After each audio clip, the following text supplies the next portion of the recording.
Hi, it's my pleasure today to welcome Gvantsa Jishkariani, who is an outstanding Georgian artist. And I would like to kind of, with her, start a new cycle of conversations titled Female Voices, and invite over time various artists, not only from Georgia, but also from the US, from Europe, and talk about different perspectives, artistic perspectives, perspectives in terms of feminism, what's going on in their lives, in their artistic careers. So Gvantsa is joining us from Madrid. Hi, Gvantsa. Hi, Nina. Thanks for starting this series with me. Sure, my pleasure. So tell me a little bit why you are in Madrid, and then I will start up the portfolio that you sent me. So one of my galleries, the Why Not Gallery, is participating in the Drawing Room Art Fair in Madrid, which starts on 23rd. So I'm here to represent young artists from Georgia. Gvantsa, tell me a little bit about the gallery. So Why Not Gallery? I visited it in Georgia. So when did it start and why you started it? The Why Not Gallery started after I started Patara Gallery. And the reason why it started, so Patara Gallery was in one location for a year and it was really difficult with the neighbors. So I was trying to move the gallery to a new location. It was searching through the city, like every underpass, underground passageways on commercial. Patara Gallery is it was underground in Vake, right? Near Vake Park? No, Patara Gallery was started near Radisson area, which is on Stavely Avenue, Postava Avenue, main streets of Tbilisi, and it was in underground, which was like 3 stores underground Soviet underground building for commercial purposes, like shops or restaurants. But in 90s, it obviously after the war was abandoned, and even before the war, and was used by drug addicts or skaters as their shelter. So the place was really, really dirty and still is, majority of it, and people really hated it. But then they renovated one part of it, cleaned it, made a floor to ceiling vitrine spaces for shops that no one was renting, again because of the bad reputation. So then I started the gallery there. In 2017, Patara Gallery was started together with Nina Mdivani, and the reason was to give a space for young creatives, because back then there was only 2 galleries showing contemporary art. One was Gallery Nectar and another one was Project Art Pit. Project Art Pit was more commercially oriented gallery, and Nectar Gallery was brilliant gallery, but also like really like it had its concept and would not be a project space as such. It was just like super creative exhibitions. So many artists were on the scene back then, and they had no space, no studios, no project run spaces on anywhere where they could show their most crazy ideas, or where they could have a space to fail. Because my personal experience is that like you need to fail to create something even more interesting than you did before. To push even more. Sorry? To push even more after that. Yeah, exactly. And the second reason was to make art accessible by the general public who don't necessarily go to galleries or museums, and they could experience art 24 hours for 7 days a week from the outside. They could like just pay attention to it or just ignore it and pass by. And the first location was that on the main street in underground, and our neighbors were just like one tiny shop selling chewing gum, alcohol, and teddy bears, 24 hours again. And they thought that we were doing something satanistic or something, and they were really, really fighting us until it was too much for me, and I started searching for a new place, and I found another one near Free Liberty Square, where the flower market is underground. But the space was not, it was just a vitrine. And then I thought that, oh no, but I can't move here because we need a room. And this can be another gallery, can be a gallery about video art or photography, because again, there was no presence of video art, no presence of photography that much in any galleries or anything art connected back then. And I called Elena Kapanadze, who I was not friends with. I don't even can explain why I called her. It was just a gut feeling or something that she would be okay and interested and will be so nice to work with her, and she agreed, and we started the Why Not Gallery in late 2017. It was registered, and the exhibition started happening from 2018. So it was like mostly first edition of the Why Not Gallery was video art from international artists, and we would select the artwork and then select Georgian artists who we thought that would work with us on the same thematics, or whose already existing work will be nice to show next to the videos that we were projecting, again 24 hours 7 days a week. And after a year, the Why Not Gallery changed. We were kicked out from the space, basically, because like they were just kicked out with no reason, honestly. For Georgia, you know, like the galleries in general, and especially this kind of underground spaces that you are so bravely championing there, which are very important for emerging artists, you know. This concept, I feel like it's so new, because in Georgia, it's still art is, to see art, you go to the museum, right? I mean, that's the traditional understanding of it. Or you go to this couple of well-established galleries whom people know. But something like underground spaces that you are kind of working with and building up, it's a great tradition. It's very important for contemporary art, but for the public, especially conservative Georgian public, it takes years probably, and it doesn't seem like they're there based on your experiences, for sure. Yeah, and that was one of the reasons I thought that people think that they might look or dress or know something to be able to go to see art anywhere. So I wanted to like not have that barrier between art and exhibitions and just like normal people who are not art professionals whatsoever. So that's why the galleries were with like everything was visible from the outside, with like vitrine and the lights on 24 hours. So and the space was so small, literally like 2.5 square meters. So everything was visible from the outside, and the reactions I've heard from Patara Gallery was amazing, and so like helping me to hold on and then like to push forward for so many years already. That Patara Gallery was not for art public mainly, it was just for everyone, and still is. And what this year shows me is that we moved over this third location. We're having the first exhibition there in March, and it will be fully funded by the public.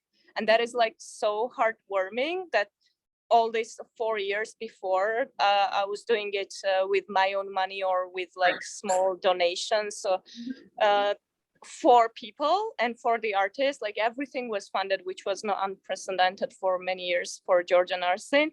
And now like people want it back, and people love Patara as much as Patara is for people as well. So it's really cool. Gvantsa, so where is the newest location? The one that newest location is the first location, which is not in an underground, but it is also in an amazing place near Eliava market, which is a large construction open air market where you can buy anything and can do anything.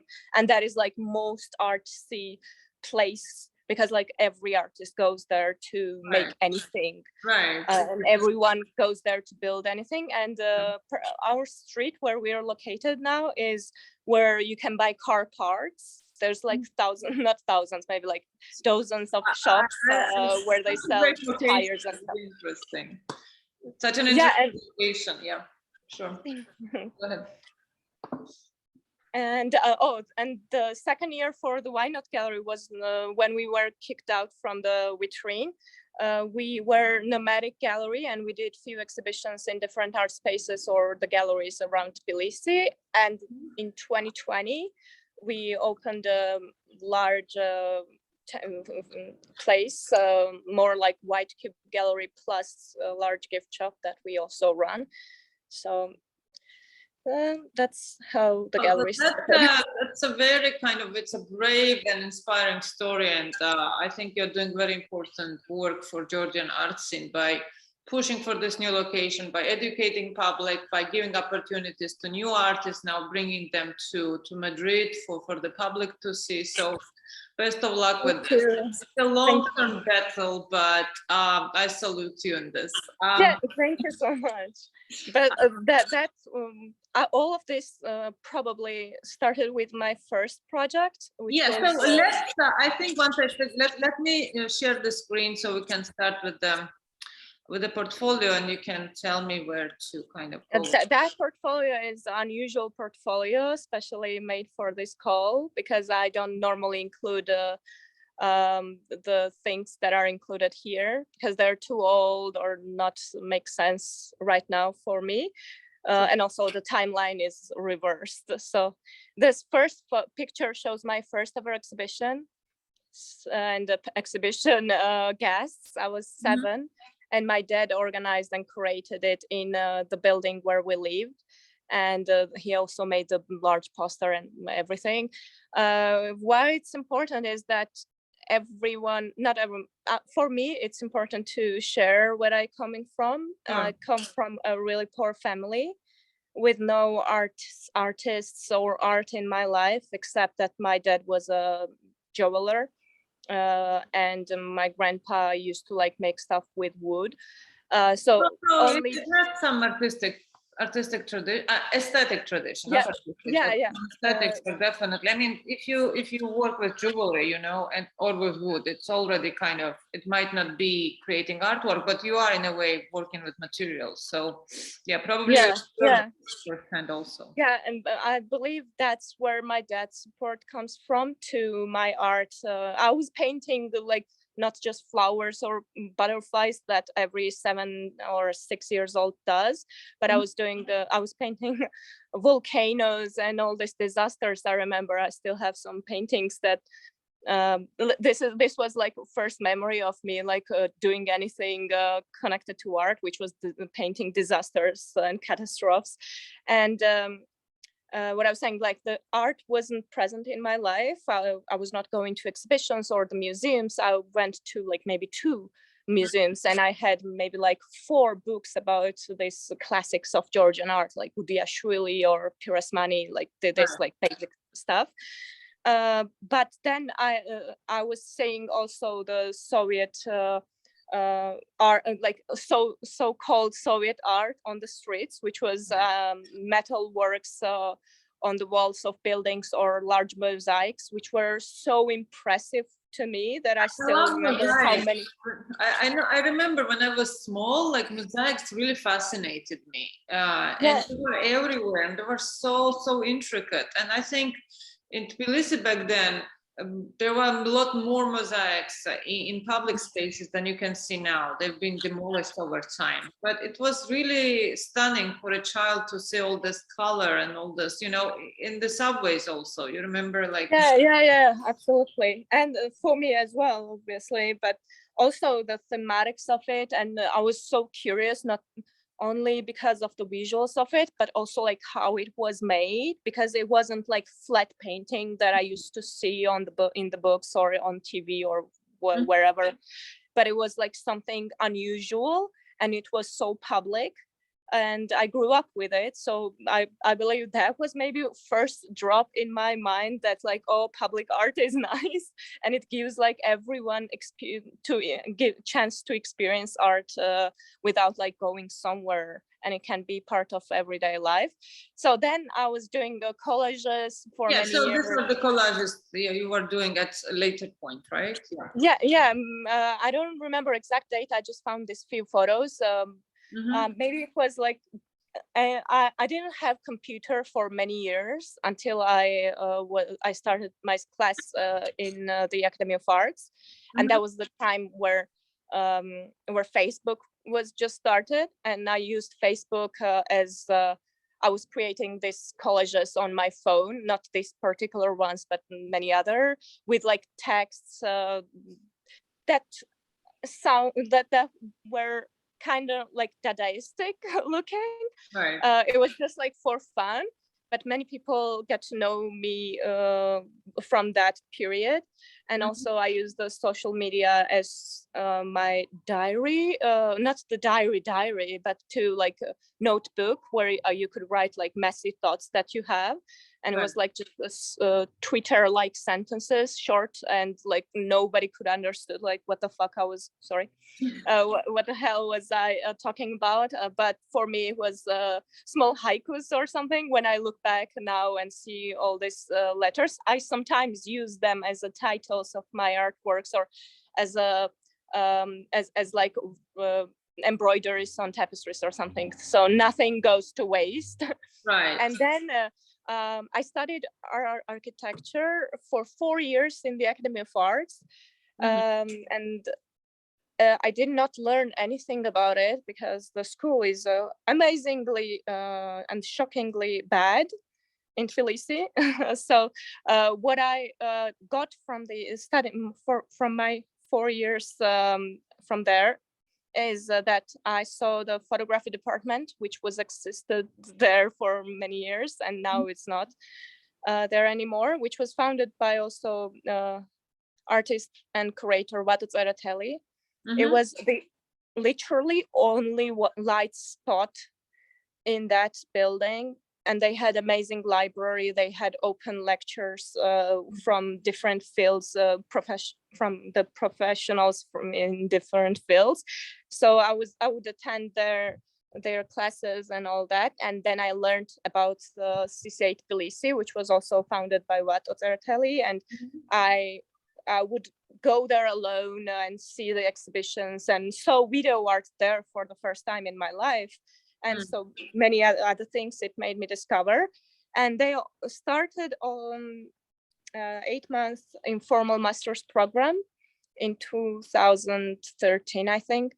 And I applied on 2014. I didn't get it. And I applied the second year as well, and I got in. And that was, I think, one of the most important decisions I made, which was based on pure curiosity and guts telling me that like you just need to like learn more about it. And yeah, like it kind of changed my life, not changed, but like shaped me to who I am now. And it gave me the belief that if there's not something that you think you need or the public needs, you don't need to wait for something else or someone else to create it, but you can just try to create it yourself. And it also like pushed me to not to be egoistic artist and to be more creating stuff for others and creating platforms for others. And that is the first artwork that I did in their group exhibition, and I thought it was interesting to include it here as well, because I used these natural things. I was like really trying to like fit into conceptual or like some kind of art back then, because as student shit that I was doing. And this is in window project vitrine, collaboration with Anna Jikia, and a window project and CCA also played a big role into like making me believe that, yeah, okay, you can do it as well. Right. And then in CCA, we were forced to be honest, like to try to create a group of art group, and then like do stuff together. I joined them later, and this is from like triennial exhibition that we did together. Nothing special, because the group itself for me did not felt organic. And we had lots of fights inside of it, and all that, but it was still a try to create something with people who are so much different with you. It was like 9 women or 8 women together. It's a good challenge to work with people who are drastically different from you, because you push and pull on each other. So it might not last for a long time, but you still learn some lessons and negotiation skills at the very least. So it was like a class, I don't know, like project kind of, but after the school. So like the school has finished and we're doing this now. We did few exhibitions and then we separated, and then at the next slide shows the stuff that I did in this is the first ever exhibition that I curated. I was not calling it curating, but I honestly like just did it. I was not brave enough to call myself a curator of this show, and it was all about sound. So there was nothing visual in this was in Nectar Gallery, first location of Nectar Gallery, and it was 8 sound artists, like musicians who don't call them sound artists, but themselves sound artists, but musicians. And I asked them to create something that they thought was the best representation of the music that they are creating, or the vibe that they're creating. And I put it in the white boxes which were attached to the wall, and no light, no visuals were present in the space. So the people were like going there and listening to it one by one. So it was like personal experience of the sound inside the gallery, which was my try to fight the sound is only decoration for visual arts. I wanted to like switch the roles in that. To challenge that. Okay, sure. And that is when I did residency in Baku, Yarat, and this is the start of a new chapter kind of for my art, because there I discovered the neglected aesthetic or like neglected taste or hidden taste that people have, mainly like in our region, I think, where people like certain stuff, but then like try to hide it because it's not that much West alike. For example, the tapestries, or for example, the like herbal knowledge, which is such a great and amazing kind of part of Caucasian heritage, right? Yes, and because like it's not somehow it's never translated into like larger understanding, although the vast knowledge is there, and it's old ancient knowledge that we have, like in Georgia, and not only in Georgia but in other Caucasian countries. And I'm so glad that you were highlighting it consistently through your projects. It's because it's the second artwork that I did like with like closer concept. For example, here I put the herbs and some like spices inside this medical glass jar, and then made small clay holders for it, and the clay holders were full of the plastic or artificial stuff around them. So, and then it was put on the light boxes to highlight it. That was like naive, and I don't know, it was real naive of me, but I see the pattern now. When I was sitting today creating this PDF, I saw the pattern, like first this CCA artwork that I did now, then this, and after that like many others were based on the same thread or same mindset or discoveries. And this is and after Yarat exhibition, which was like obvious like physical exhibition, and then the photos were posted on Yarat's website, Italian gallery contacted me and said that, oh, we want to make your exhibition in our gallery. It is a small Italian gallery in Napoli. And I was shocked, like I did like 1.5 exhibition in my total life, and now this gallery wants to represent me. And this was the first solo exhibition, right, Gvantsa? Sorry? This was your first solo exhibition. Yeah, Yarat one kind of was solo Right. exhibition, but I'm not calling it solo exhibition because it was just 3 works that I did. One that we saw and one video installation that is not on the slide. And so then for that exhibition, I created large photo prints on the glass, which were half transparent because it's like half transparent dotted vinyl with printed image on it. And I also created a small, what is this? Like a transparent plasticish, I forgot the name, thing full with funny stuff. The exhibition was called Witchcraft and Curiosity. And also I did the wooden sculptures with photos. I was really into photography for many years because that was really accessible art making form for me.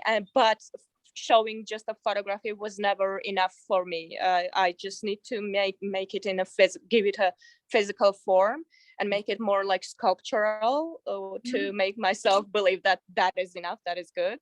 I'm not minimalistic in any way in my life, not only art, but anywhere. So after that, this one is my exhibition in Nectari Gallery. It was a 2-person exhibition, and that was the first exhibition where I showed the video art. And that video art also connects to my presence in social media, which back then was really, and back then, I mean, like until 2020, 21 it was really intense in any way. Like I would post texts, I would make art, I would share like small collage like videos like the ones I showed here. Unfortunately I cannot put the actual videos in it, but it's like 2 seconds like short videos from everyday life that in general are really funny. I don't know how to explain it, but it was the first time when I showed video and it felt that it's enough. And after that, I was asked to make an exhibition in the Project Art Pit container, which is they're like moving art gallery, which moves around the country and gives exhibitions in the cities. And this was in Batumi. And for that, I used the photos that I took on a broken film camera, and the photos were taken while I had a residence in Dusseldorf. So if all these photos were put together in a row, they make one continuous image. So it's like one story separated and also like printed on attached to a glass. So when they're overlaying each other and they're making new images. And that particular exhibition helped me win a Tsinandali Award for Arts in 17 or 16, which was amazing. I bought a laptop that I'm using with that money. That's and yeah, and then I did the same technique because I really liked the not the aesthetics, but the visuals that this vinyl attached to glass and having this transparency is creating. And I was given this small underground room in the Silk Museum Tbilisi, where I again attached the photos to the glass. And actually, like if we go back to the Project Art Pit exhibition, that was the first ever art piece where I used my own image as like self-portrait in it, and I was really worried about it because I don't know, I didn't want to be seen as and like egoistic. I was like really careful. I remember being really careful, like, oh, should I put it here or not? But you didn't want to for be me narcissistic, I guess, right? In a way, I think it's always a double-edged sword for artists when they use their own imagery, not to come as a person who is really but honestly, that is me back then worrying about it. Right now, like, that doesn't worry at all. Like, I don't care what people can like think about me or my art. but it takes like lots of time and lots of things to came to this conclusion. And then I used in the pillow as well, that is like from the same Dusseldorf series that I did, and that was like soft sculpture, like a cushion that is standing with my face on it. And that was also in CCA group exhibition. And then I did my first ever performance, which was during the performance days by Nectar. And it was like in the same underpass next to Patara Gallery, first location. And my idea was to not to do anything particular, but to have this training thing is like stuck inside the gallery, and many people inside also stuck with me. And I would do like some acrobatic moves and talk nonstop, because I don't know, that's what I was feeling back then. Gvantsa, what were you thinking about during it? The idea was that the talk was not about anything. And right. People were also like engaging with it and like asking me some random questions, and I was like following that as well. But for me, I failed that performance. That was a fail because it was not, I was really nervous. I was so not excited, but like I did not want to fail myself, exactly. Because performance was so important for me. Like performance as the art form itself is still one of the most difficult for me. And people were like, so many people are respecting art, and not only were telling me that, oh, you'll do performance so easily because you do it on social media every day, like and all that things. And but I was not doing it, and I did not do anything else than this afterwards as well, because I'm really stressed about it. I really think that I need to perfect myself to be able to do a performance that I will like. Right. And after that, it's not that it's connected. It's more connected to my experience with Baku, this tapestry that I did, and more connected to my own history. Where tell me a little bit about your because it's also an ongoing pattern in your work. And last year when I saw you and visited you in Georgia, you also showed me some of your work. So tell me where this engagement with tapestry as art form started for you, and where do you see it fitting within your practice? Because you do so many different, layers of work as a performance, in mosaics, so where does tapestry come from, and where do you see yourself going with it? The idea started with just like pure desire to create a rug or a tapestry myself. But when I look back now and I can like analyze things like why they happened, it's because I had a tapestry with like exact same shaped pompons and hangers and ropes, which was Virgin Mary factory made tapestry that I guess like many families in Caucasus had at home.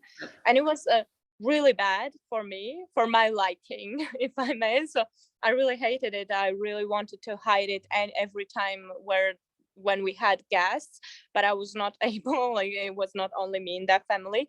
So I really disliked it. It was and anyway, like and then I wanted to create something in that same exact form or material or kind of same aesthetic that the tapestry had. And so I failed to find a company or the people who would teach me or help me how to make my own tapestry. So I found Soviet ones, which were also factory made, and many families had them as a decoration in their homes. And I started ripping them, repairing them, restitching them, and then like hand embroidering them on them with sentences.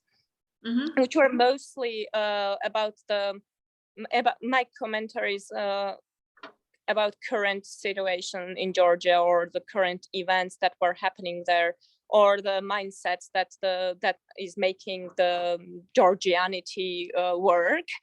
And that I never liked doing the same stuff again and again, which you can see like already probably. But tapestries are probably only series that I still do. I was about to like, I'll just gonna do 1 or 2 or 3 and that's it. And I said it like already like 10 times that this is the last tapestry, this is the last, because as like a physical experience of making them is really therapeutic in a way. And also I like the result, what they have, because in the process of making them, I really physically work on them, distress them and do like many crazy stuff, and then like put lots of time into embroidering sentences and making decorations and beautifying them.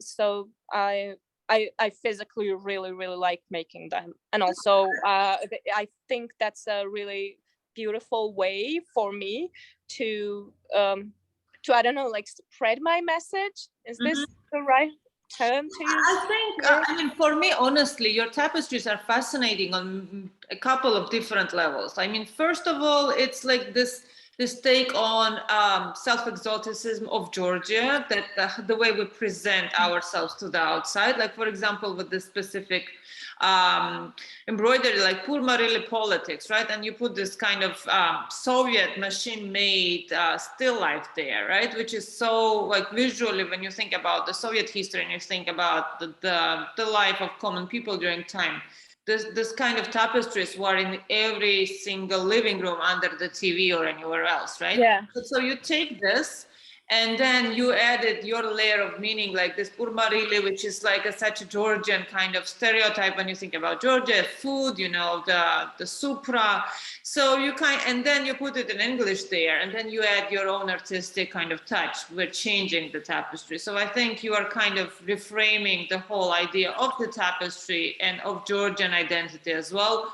Plus, you are also revisiting Soviet identity. So I think it's conceptually is very rich kind of layers of work on all the tapestries that you are engaged with. So thank you so much. Very interesting. And the same here, I mean, you take this Georgian kind of, you know, traditional ornaments, right? That yeah, but sorry to interrupt. This particular one, I think, is from Iran. This work was done in Dusseldorf. I found it in the secondhand shop somewhere, but I think it's the Muslim rug for praying. Yeah, when you the praise sureti, right? Have Surian rugs. It's yeah, kind of looks like it. Yeah, that's why I use it. Sure. And yeah, many topics. Mostly like in the beginning, for first part of the tapestries that I did, the sentences were connected to Georgia, or again like culture or the Georgian mindset. But recent ones are more personal, I think. Recent few ones, I mean. Right. Like I Recycle My Tears or The Drive to Thrive are the recent 2 ones. Right.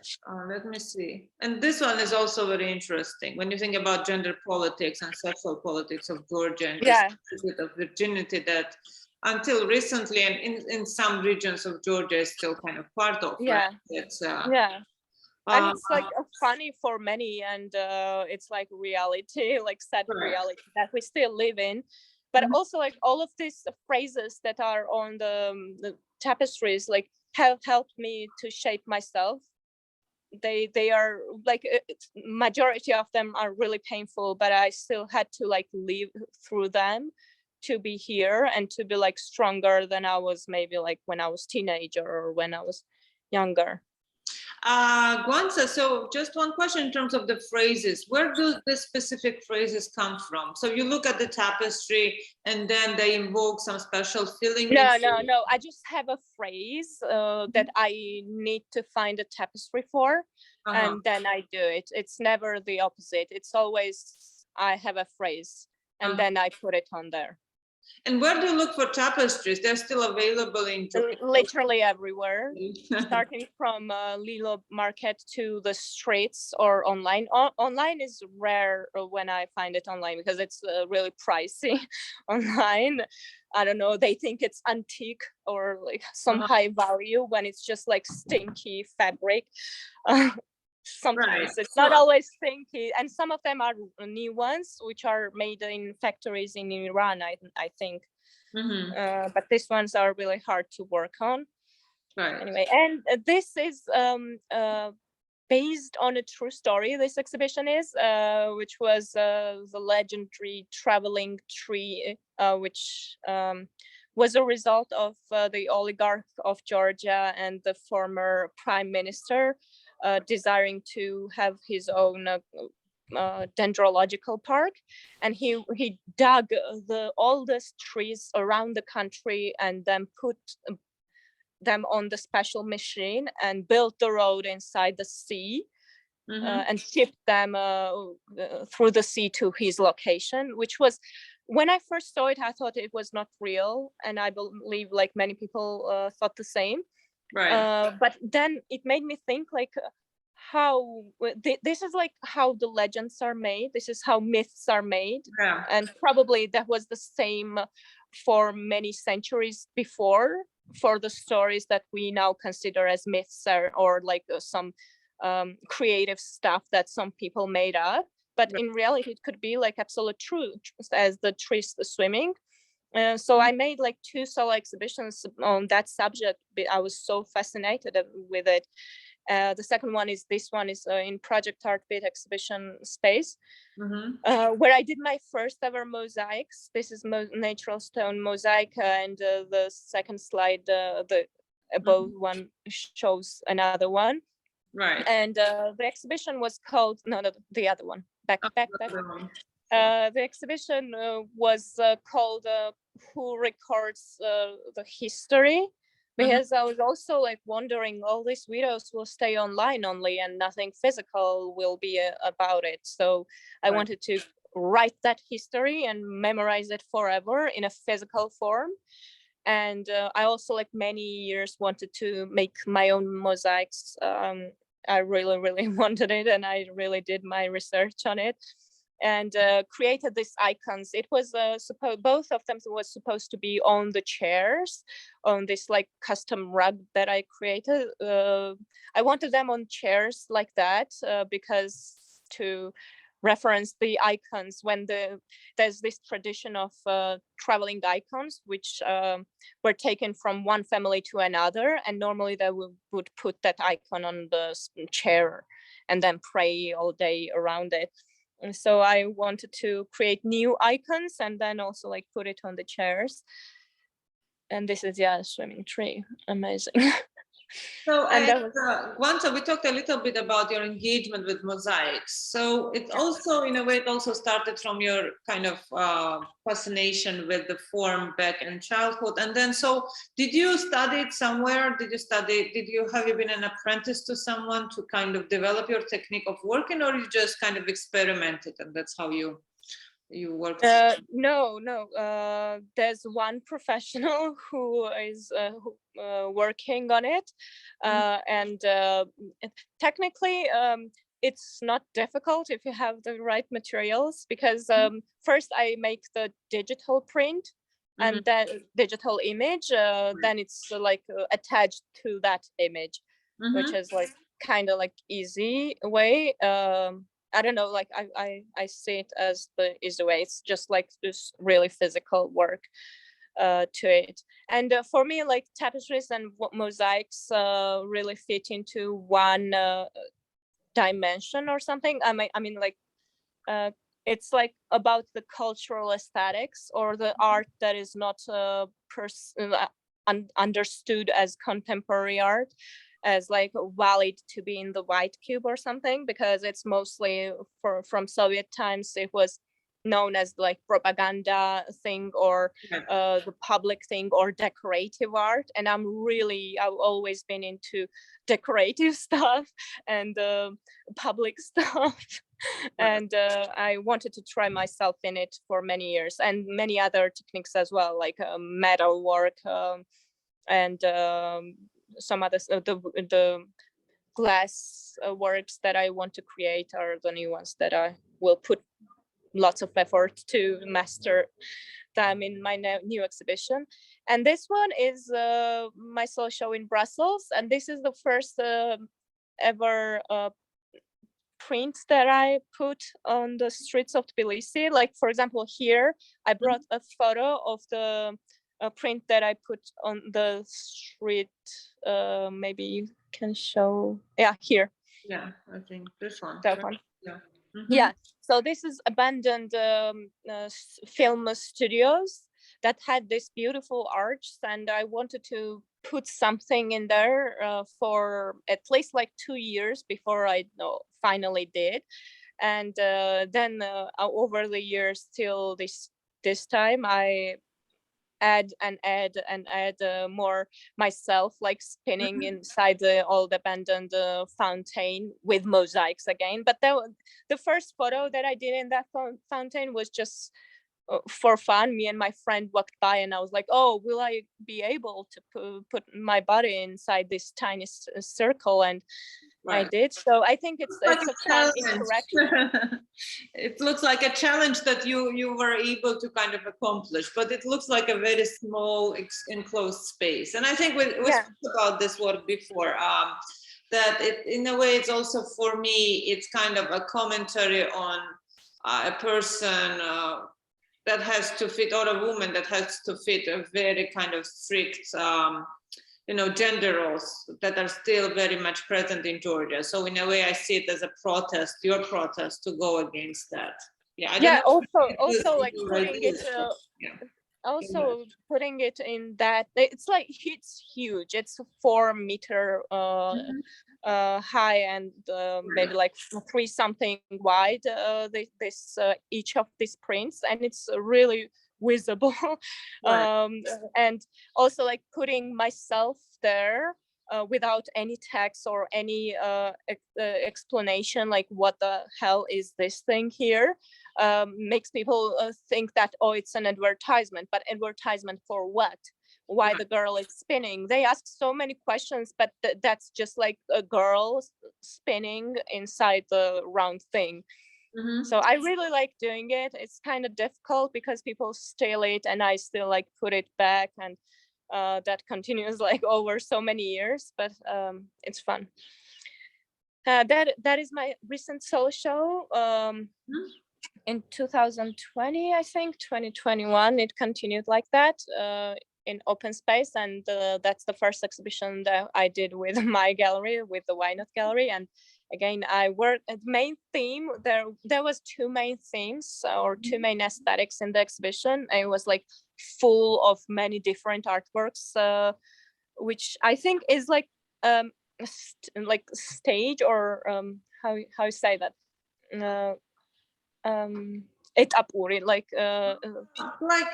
phases, like in terms like that kind of exhibition for me, because I showed and I put everything that I was doing to just like see myself different yeah, sure. Yeah, like different techniques, different aesthetics, different thematics, and different ways of making art. Like I just put it in one large room and looked at it myself to analyze like what I was doing at the moment, and finished that period for me, I guess.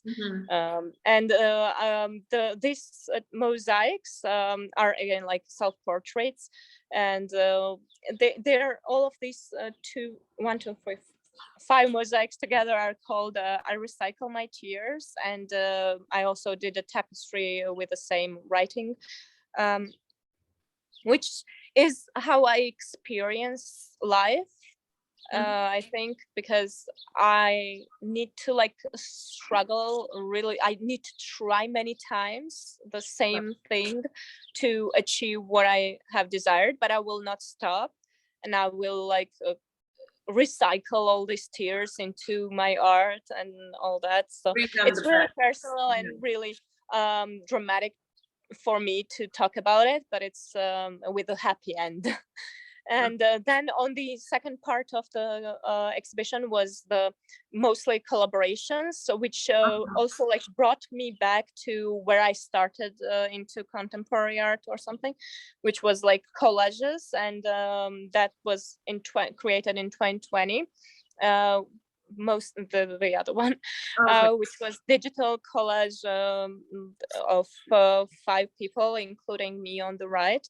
And it was our play onto the Gothic future, or the apocalyptic future, and the gods of Greek mythology and new interpretations of them.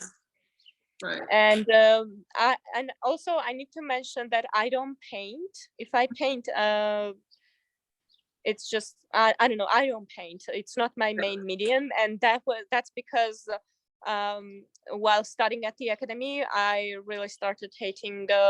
They made me hate painting, and I don't return to it that often. But for this exhibition, I did 2 medium-sized paintings, which also for me, when I paint, I take I don't know. It still works as a collage of different cultures or different memories. It can be internet, or it can be iconography or movies that I take the images that I like and I still paint them. So I think even the videos, I used to do a lot of videos which are not included into the portfolio, which were not short videos that I mentioned before, but full-size video art, and always that was always collage as well.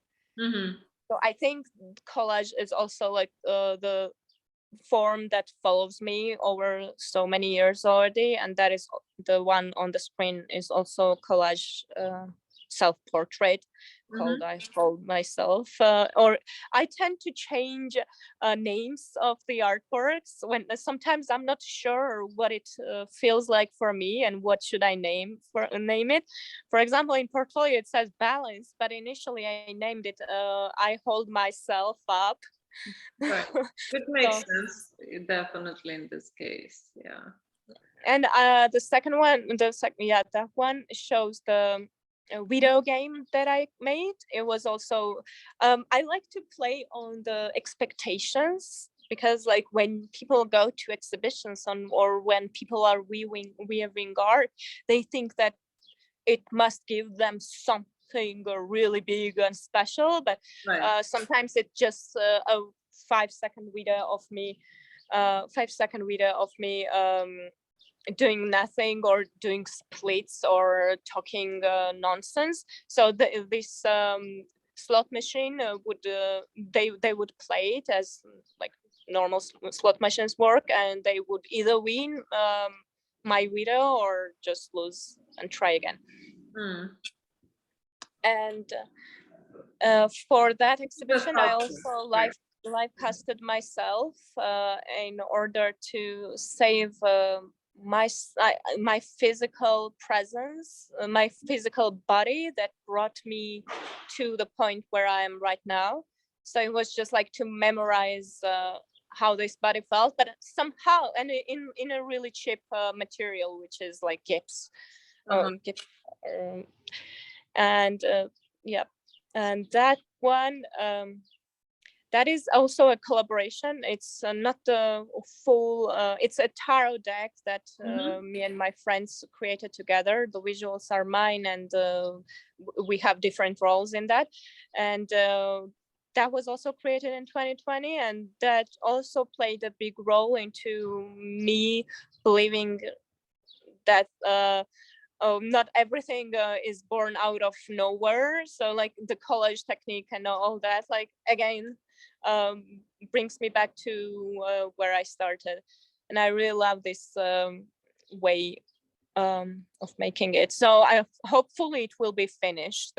I really don't like when I have stuff that are unfinished, and few of the cards are left, and I'm still waiting for others to give me the material to finish it, because I cannot sleep at night. Sure. And tarot deck is like, if you create the whole tarot deck, it's pretty, I think it's 78 cards, right, altogether. So we made it a little unusual, because normally it's either like male or female in tarots, but we just mixed that and opened the dialogue. But it's and also like we cut some cards off and we mixed some of them, so it's like the number is little different. And this is a group exhibition in Batumi where I added a few new mosaics as well. The sun, the bird, which this previous bird is taken from one Soviet mosaic, which is in Tbilisi. It's like a detail of this large mosaic panel that I thought that I would make as well as a separate artwork. So, and this bird and star, not a star. this more are decorative, I think. But it's again like a self-portrait kind of, this star, because my nickname on social media is Naive Superstar. I don't think I'm naive anymore that much, but I'm still making art where there's stars. Since you brought it up, tell me a little bit about your Instagram feed. So, I mean, I followed it over time, and in a way, I think you're continuing with your performance identity there, right? I mean, is this something, but you also, I think in your stories part, you put some of the coverage about the gallery, about the artists that you work with. So how do you see your Instagram and social media helping you as an artist? And where do you see it? I always used it without thinking about it. I used to like just post wherever, but in the end, when I look back at that wherever, it's I don't know exact representation of what stage or what mindset I had back then. And mostly it was selfies and not usual selfies, but with a twist. And what people call performance, it was just like me having fun. It was just like when I'm left alone, what I do, I just like have fun and record myself doing anything like climbing between doors or something. But people call it a performance when it's just like me acting for myself. It's really without, like, honestly, without any desire to show it to someone. It's just that I want to post it on Instagram, and it's without plan. Then it's kind of out of your hands how the people react to it, right? So yeah, and I never care. I mean, I don't care about it anymore. I used to care about what people say, obviously, when I was a teenager, until like 25, I think. But now, honestly, like, none of these opinions or opinion makers have helped me or helped me in anything. Right. So I don't think their opinion matters right now. It's like if someone did something to help me, or to, like, not only good things, but even the bad things, obviously, like, help me to shape myself. Only their opinion matters. Sometimes, majority of times, even that doesn't. But what I don't like is when people say absolute nonsense about my art. For example, if they say that the self-portrait on the right, if they say that, oh, is it a dog here in mosaic? That kind of nonsense I cannot stand. Right. Otherwise, like, I really don't mind wherever they think about. Well, I mean, that's the beauty of art, right? That it evokes different emotions, like, and different intellectual responses. But yeah, so I understand that if it's of value, you would engage with it. But if it's just superficial criticism, then what's the point? And honestly, I don't do stuff to be perceived as I thought it about it. Like, I don't think that people have to understand what I meant behind my artwork, and because because it's so emotion based, the images that first, or the phrases that first come to mind, that even I need some time to understand them, process them. It takes like a year sometimes to understand why I shaped it thing like that. And this is the recent the newest group exhibition that I made this new mosaics for. It's my self-portrait, obviously, which first started, the idea was to, again, like, have a face. Whenever I use someone's, whenever there's a presence of a body or a face in my art, it's majority times it's myself. And there's just easiest, simplest reason behind it, that my face and my body is what is here always, and and it can do anything I want it to do, and Right. I will not ask any questions, and it's like easy material to work on.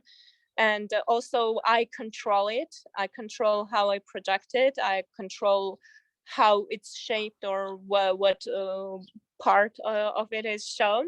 So initially for that self-portrait mosaic, I wanted to have really beautiful chrome clay heart on beads, so that I'm holding with my teeth, and they continue till the floor.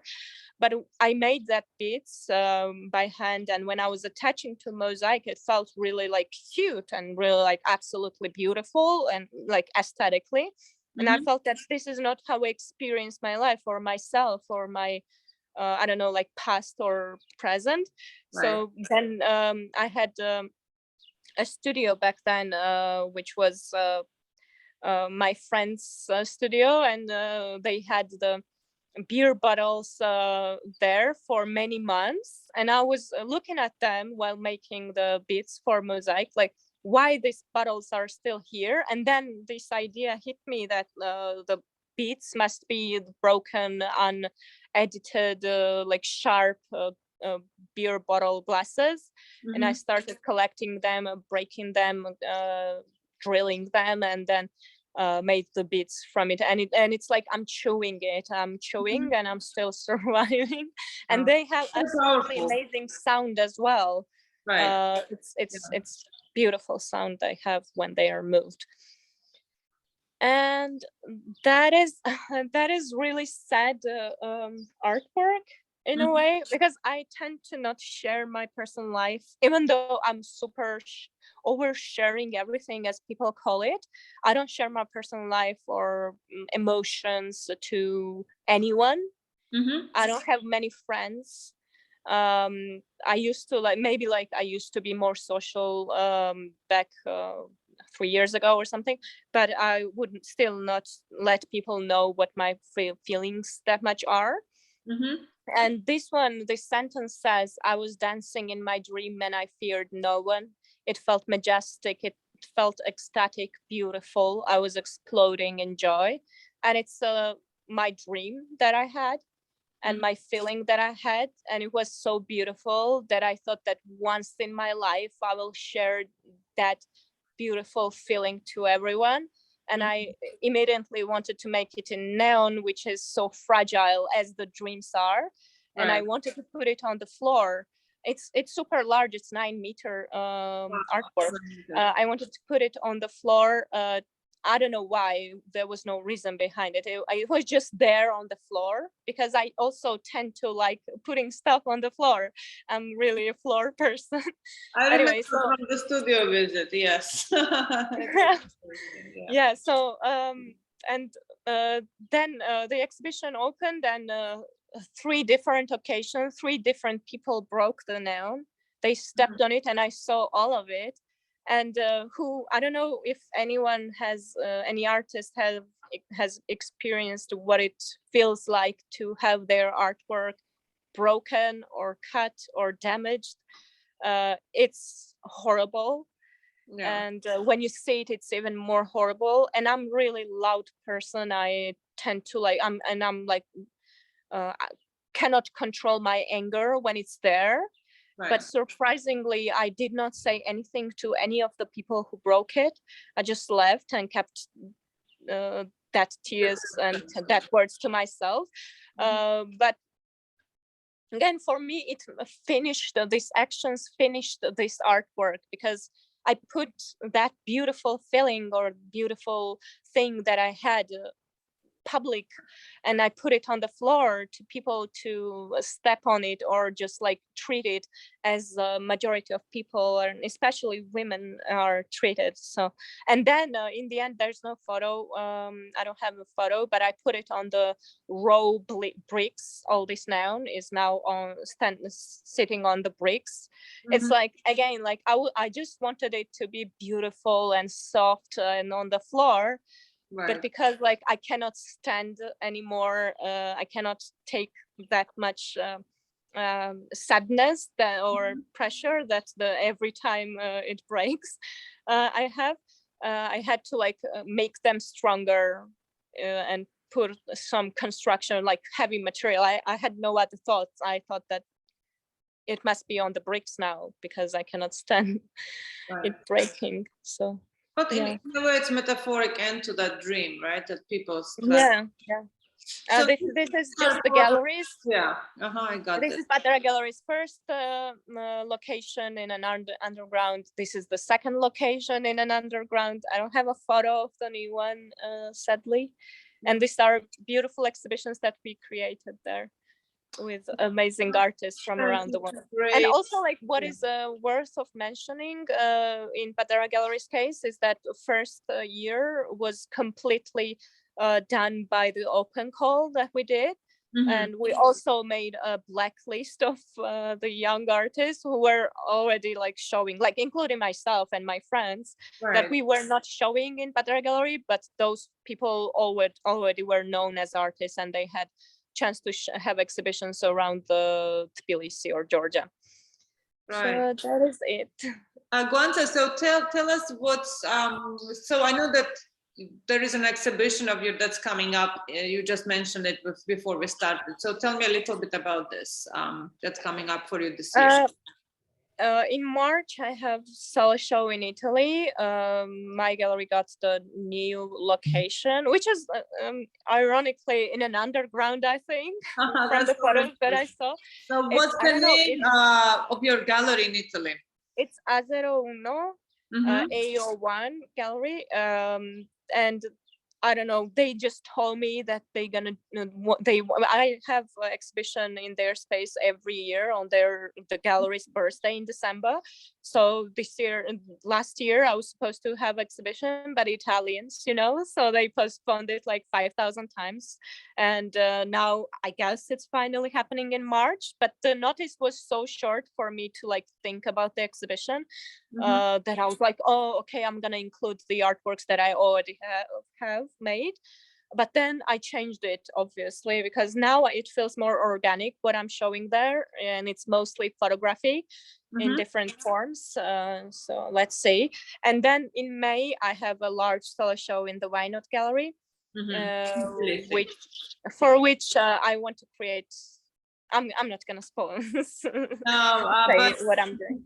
I'm really looking forward to seeing, and so Gvantsa, thank you so much for all your hard work and all your, very kind of progressive and really necessary ideas. And I'm so glad that you're still engaging with Georgia, although you spent a considerable time in Europe, but it's great that you go back, that you engage with the artists, that you bring them to Europe, you show them there.